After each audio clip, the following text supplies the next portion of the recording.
Salut tout le monde, j'espère que vous allez bien. Ravi de vous retrouver encore une fois dans cette nouvelle vidéo dans laquelle nous allons voir le discours rapporté. Alors, comme vous savez, dans notre vie quotidienne, dans les médias, à la télévision ou à la radio, dans les films, dans les journaux et même dans les récits écrits ou oraux, des paroles sont rapportées. Et en grammaire, le discours rapporté est un type permettant à un énonciateur de citer les paroles de quelqu'un d'autre. Ce cours vous paraît difficile de prime abord. Mais ne vous affolez pas, on essayera d'aborder cette notion le plus simplement possible. Comme nous l'avons déjà dit, aujourd'hui on va voir le discours rapporté, le discours direct et le discours indirect. Vous allez voir que c'est vraiment très simple. Commençons par le discours direct. Le discours direct consiste à rapporter un second discours sans le modifier. Alors les paroles citées doivent être présentées de la manière suivante. Introduite par un verbe introducteur, après deux points, encadré par des guillemets, parfois après un tiret. Voyons cet exemple. Il me dit, il voudrait être bien présenté. Dit, c'est le verbe dire, c'est le verbe introducteur. Et ici, le discours rapporté, il voudrait être bien présenté, précédé par deux points et encadré par des guillemets. Où se trouvent les verbes introducteurs? Les verbes introducteurs peuvent se trouver devant les paroles rapportées. Exemple, il me dit, il voudrait être bien présenté. Donc le discours rapporté ici, c'est il voudrait être bien présenté. Et le verbe introducteur dire, placé devant les paroles rapportées. Ensuite, après les paroles rapportées, là, il y a inversion du sujet. Exemple, il voudrait être bien présenté. Me dit-il. Donc, ici, dit, le verbe dit, c'est le verbe introducteur, il est placé après les paroles rapportées. Et aussi, on a ici une inversion du sujet. Troisièmement, à l'intérieur des paroles rapportées, entre deux virgules. Là, il y a encore inversion du sujet. L'exemple, il voudrait être bien présenté, me dit-il, si tu pouvais. Donc, le verbe introducteur est placé à l'intérieur des paroles rapportées. Passons à la deuxième forme du discours, le discours indirect. Ce type de discours consiste à rapporter les paroles indirectement. Il nécessite quelques transformations grammaticales. Il se caractérise par l'absence des guillemets, de deux points, de points d'exclamation et d'interrogation. Là, il y a aussi un verbe introducteur. Exemple, il me dit qu'il était bien présenté. Dit, c'est le verbe introducteur. Les paroles sont rapportées indirectement par l'intermédiaire d'une subordonnée qui rattache les paroles à celui qui les a dites. La subordonnée ici, qu'elle était bien présentée. Vous voyez ici que le discours indirect se diffère du discours direct par l'absence des guillemets, les deux points, mais il y a un verbe introducteur qui introduit les paroles rapportées. Comment passer du discours direct au discours indirect? D'une autre manière, comment transformer un énoncé du discours direct en discours indirect? Alors, le passage du style direct en style indirect ou inversement entraîne certains changements de mode, de temps et de personne. La mise en relief des ajouts indispensables comme que, si, de, pourquoi, etc. Et des suppressions nécessaires, les deux points, les guillemets, le point d'interrogation, etc. Si le verbe introducteur est au présent ou au futur, le temps du verbe du discours ne change pas. Exemple. Il déclare, je vais partir demain. Donc c'est une phrase au discours direct. Déclare, c'est le verbe introducteur, des deux points, des guillemets. Lors de la transformation, cela donne, il déclare qu'il va partir demain. Alors, qu'il va, c'est le verbe donc conjugué au présent, et je vais aussi conjugué au présent. Pourquoi nous avons gardé le présent? Parce que le verbe introducteur, déclaré, conjugué au présent. Donc, pas de changement au niveau du verbe de la complétive. D'un autre côté, lorsque le verbe introducteur est au passé, les verbes de la complétive subissent une transformation. Le présent devient imparfait, le passé composé ou le passé simple devient plus que parfait, futur simple devient conditionnel présent, futur antérieur devient conditionnel passé, l'impératif devient de plus infinitif. Exemple. Il déclara « je vais partir demain ». Donc le verbe introducteur, c'est le verbe déclarer conjugué au passé simple. Donc cela donne « il déclara qu'il allait partir le lendemain ». Il déclara au passé simple. Donc le verbe « je vais partir demain ». Donc le verbe « vais », c'est le verbe « aller » conjugué au présent. Et ici « déclara », le verbe introducteur, est conjugué au passé simple.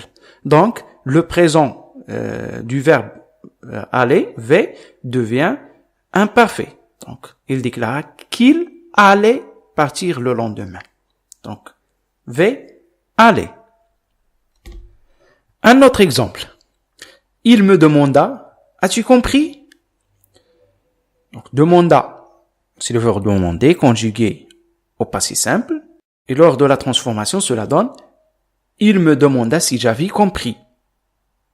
Alors, puisque le verbe est au passé simple, as-tu compris? C'est le passé composé et le passé composé devient plus que parfait. Si j'avais compris.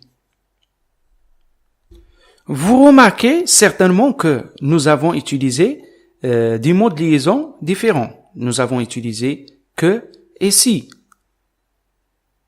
Alors, le type de la phrase influence sur le mot de liaison utilisé. Si la phrase est déclarative ou exclamative, on emploie le mot de liaison que. Exemple, il déclara « je vais partir demain » et il déclara qu'elle allait partir le lendemain. Nous avons utilisé ici le mot de liaison que. Pourquoi? Parce que « je vais partir demain » c'est une phrase déclarative. Si la phrase est impérative, on emploie le mot de liaison de. Exemple, il me conseilla « prends soin de ton petit frère ». Alors, « prends soin de ton petit frère », c'est une phrase impérative parce que le verbe est conjugué à l'impératif. Après la transformation, on obtient « il me conseillait de prendre soin de mon petit frère ». Donc, lorsqu'on a une phrase impérative, on emploie le mot de liaison « de » pour relier les deux propositions. D'un autre côté, si la phrase est interrogative, je regarde si elle est totale ou partielle. L'interrogation est dite totale quand on peut y répondre par oui ou par non. Nous utilisons alors la transformation indirecte, l'adverbe interrogatif si. Exemple, il me demanda, as-tu compris la leçon? Pour passer au discours indirect, on obtient, il me demanda si j'avais compris la leçon. Nous avons utilisé ici le mot de liaison, l'adverbe interrogatif si, pour relier les deux propositions. Pourquoi? Parce que le type de la phrase ou bien du discours rapporté est une phrase interrogative et ici exactement une interrogation totale. Ainsi, on a l'interrogation partielle, quand on ne peut répondre ni par oui ni par non. Dans la transformation indirecte, on reprend généralement les mots interrogatifs de l'interrogation indirecte. Les pronoms interrogatifs, quand, comment, où, pourquoi, qui, etc. sont maintenus, mais jamais suivis de l'inversion sujet-verbe. Voilà quelques exemples. Qui est-ce que devient qui? Qui est-ce qui devient ce qui? Que devient ce que? Qu'est-ce que devient ce que? À qui est-ce que? De qui est-ce que? Avec qui est-ce que? Devient à qui? De qui? Avec qui? Donc le premier exemple. L'inspecteur m'interrogea. Pourquoi n'es-tu pas rentré directement chez toi? Cela donne. L'inspecteur m'interrogea pourquoi je n'étais pas rentré directement chez moi. Donc, nous avons gardé pourquoi. Deuxième exemple. Il me demande, qu'est-ce que tu fais? Il me demande ce que je fais. Donc, qu'est-ce que devient ce que. Il y a autre changement, les changements de personne. Un exemple, il déclara « je vais partir demain ». Elle déclara qu'il allait partir le lendemain. Donc, je deviens il. Deuxième exemple, il me conseilla « prends soin de ton petit frère ». Il me conseillait de prendre soin de mon petit frère. Donc, la marque de personne, ton devient mon. Alors, les changements de personne selon la situation de communication, bien sûr. Lors de la transformation du discours direct en discours indirect, on a aussi le changement de certains mots. C'est-à-dire, d'autres mots se changent aussi. Comme par exemple, ceci, ceci, donc ceci devient cela, ici devient là, hier, la veille, aujourd'hui, ce jour-là, ou bien le jour même, demain devient le lendemain, etc. Un exemple pour y comprendre, il me dit « je partirai demain ». Il me dit qu'il partirait le lendemain. Donc demain, au discours direct, devient le lendemain au discours indirect. J'espère que vous avez bien compris cette leçon. Donc, si vous avez compris, n'oubliez pas de transformer la phrase suivante au discours indirect. Jean m'a dit « je te rendrai ton livre demain ». Et laissez-moi votre réponse dans l'espace commentaire. Allez, cette vidéo touche maintenant à sa fin et s'il y a des questions, n'hésitez pas à venir dans l'espace commentaire. Je me ferai un plaisir de vous répondre. Alors encore une fois, merci beaucoup d'avoir suivi cette vidéo qui, je l'espère, vous sera utile. Si elle vous a plu, n'hésitez pas à me le faire savoir. N'hésitez pas non plus à aller voir nos autres vidéos. Et à la prochaine!